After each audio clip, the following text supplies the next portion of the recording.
बाथौ गायसननो थाखाय मण्डप बानायनाय खुन्थिया गायसनजेनदों। नैबे जोंनि गाहाय दौरि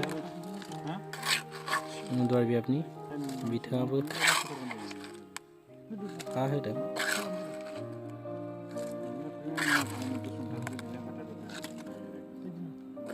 दे नोंसोरो होबावगोन होला दे गासिबो होजोबदो दे एबार ज' होजोबदो होआबा आं लखबजोबनोसै आरो दे जाबाय दे होजोबदो दे